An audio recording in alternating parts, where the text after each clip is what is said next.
Hello everyone, I am Rajiv Kumar, the founding partner of the Simran Consultant LLP. Today I want to talk now the new budget will impact foreign companies hiring in India. संसद में जो budget पेश हुआ उससे होगा क्या? आने वाले सालों के दौरान बहुत सारी जॉब अपॉर्चुनिटीज बढ़ेगी और नई जनरेशन को रोजगार के साधन उपलब्ध होंगे। अगर आप इंडिया से बाहर इन्वेस्टर हैं या फिर फॉरेन कंपनीज हैं जो कि इंडिया के अंदर अपना बिजनेस सेटअप करना चाहते हैं और इंडिया के अंदर हायरिंग देख रहे हैं, तो इससे बेस्ट बजट आपके लिए नहीं हो सकता। 2025 के इस नए बजट से होगा क्या? इंडिया के अंदर बहुत सारी जॉब अपॉर्चुनिटीज बढ़ेगी, हायरिंग ट्रेंड्स बढ़ेगा। जो कंपनियां इंडिया से बाहर हैं और इंडिया के अंदर अपना बिजनेस रजिस्टर्ड करना चाहती हैं या फिर उनके इन्वेस्टर इंडिया के अंदर पैसा इन्वेस्ट करना चाहते हैं, किसी ना किसी प्रोडक्ट पर, किसी ना किसी मैन्युफैक्चरिंग यूनिट्स के अंदर अपना बिजनेस स्टार्ट करना चाहते हैं, तो यहाँ पर इंडियन गवर्नमेंट ने उनको बहुत सारी ऐसी फाइनेंशियल रिडम्पशन दिया है जिसमें कि आपको आप ये देखिए कि आपको बहुत सारे टैक्स के अंदर बेनिफिट आपको मिलेगा और इंडिया के अंदर सारे हायरिंग ट्रेंड्स के लिए आपको बेनिफिट होगा और यहाँ पर आप इजीली हायरिंग कर पाएंगे। बजट से एम्प्लॉयज की सैलरीज और उनके बेनिफिट्स पर क्या फर्क पड़ेगा?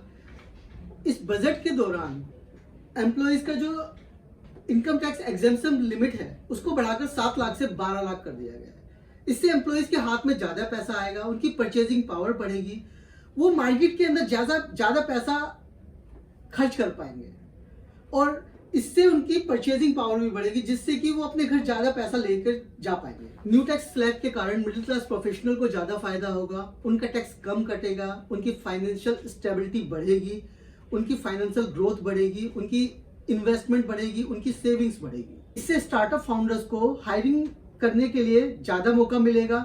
इससे आईटी स्किल्स प्रोफेशनल के लिए जॉब अपॉर्चुनिटीज बढ़ेगी, करियर अपॉर्चुनिटीज बढ़ेगी। बजट 2025 से स्टार्टअप्स और एमएसएमई सेक्टर में हायरिंग कैपेसिटी बढ़ेगी जिससे जॉब सीकर्स के लिए नए अवसर बढ़ेंगे और उनके लिए एक एग्जिस्टिंग और एक्साइटिंग करियर अपॉर्चुनिटीज बढ़ेगी। Income tax exemption limit 7 lakh से बढ़ाकर 12 लाख करने से लोगों की परचेजिंग पावर बढ़ेगी। इससे FMCG, retail, income tax, real estate, automobile sector में डिमांड बढ़ेगी। इससे रिक्रूटमेंट भी बढ़ेगा और लोगों के लिए नई अपॉर्चुनिटी के स्रोत खुलेंगे। एमएसएमई और स्टार्टअप्स के लिए credit support and tax benefit दिए गए हैं जिससे बिजनेस एक्सपेंड करेंगे और हायरिंग बढ़ेगी।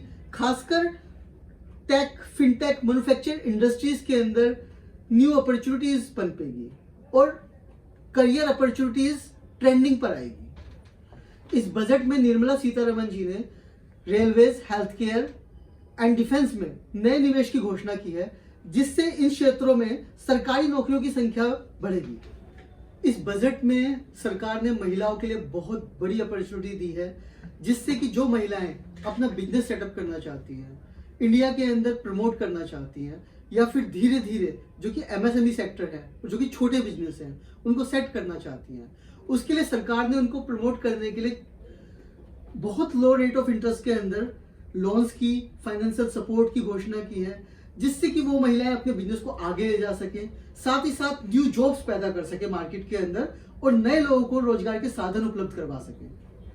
Budget 2025 is a game changer for the foreign companies due to their FDI policies. Budget 2025 से फॉरेन कंपनीज के लिए इंडियन जॉब मार्केट और ज्यादा अट्रैक्टिव एंड एक्सेसिबल हो जाएगा।